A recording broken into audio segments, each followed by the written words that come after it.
Hey guys, how are you? Cambly learners, I should say, right?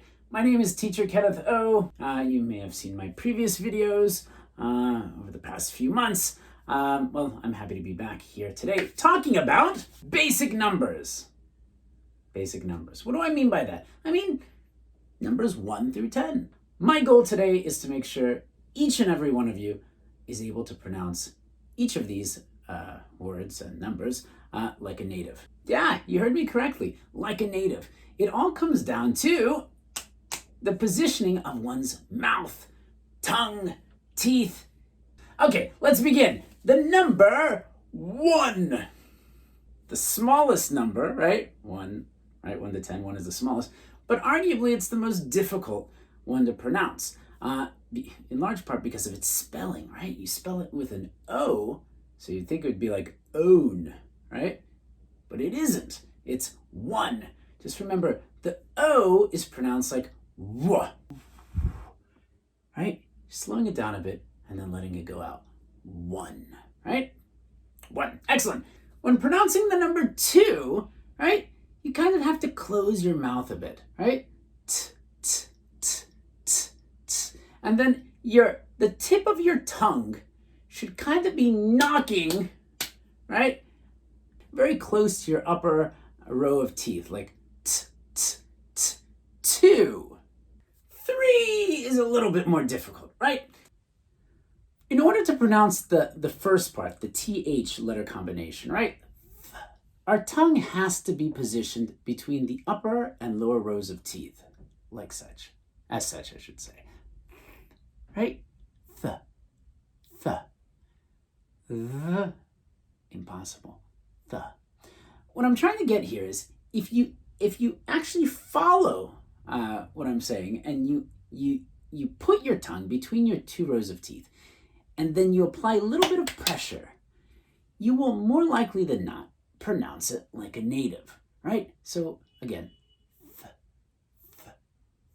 And you're kind of pulling your tongue back along, I guess, your upper row of teeth, all the while maintaining contact with your lower level of teeth, right? 3, right? The second sound here is r.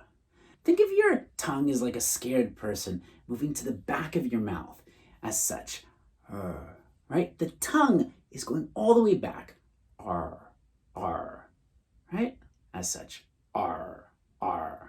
Well done, right? So you have 3. And 4. 4 is an interesting one, right? F can sometimes be a bit problematic because a lot of people will say instead of f. Generally, the only difference between the v and f sound is arguably just pressure, right? So here is v, right? Your upper row of teeth is making contact with your lower lip, right? But it's allowing air to pass rather freely, like right? There's that reverberation, right? But with F, it's a little different. F, right?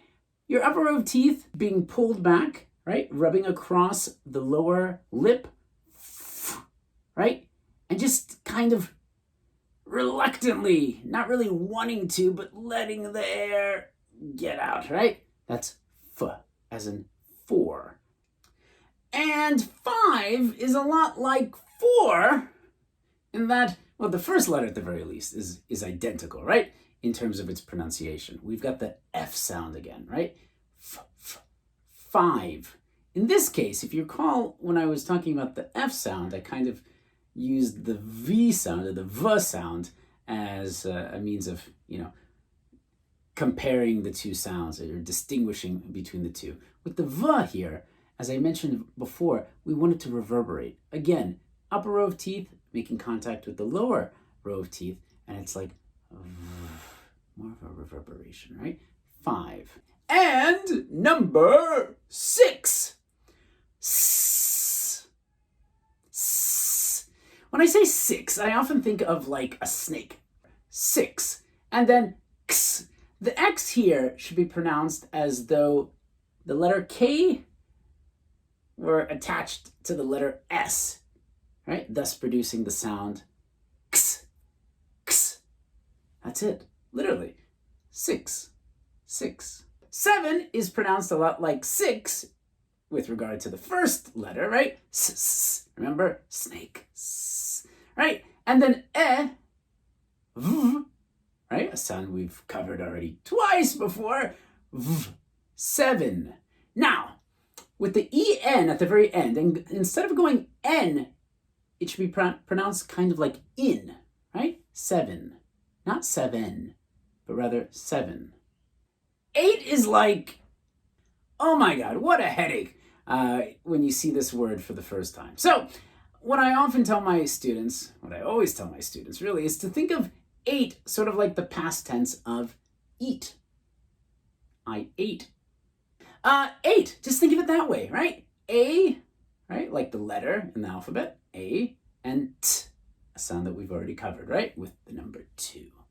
9 is pretty straightforward, right? You have the n sound, not to be confused with the m sound. With the N sound, it's like n, right? The tongue is kind of pushed forward and flattened. N. And then we have 9. And the last number is 10. Guys, pronunciation's pretty straightforward for this one, right? It's T, right? Sort of like the 2, sort of like the number 2, and right? Which we've covered, and N, right? Which we've already covered. Guys, that's it.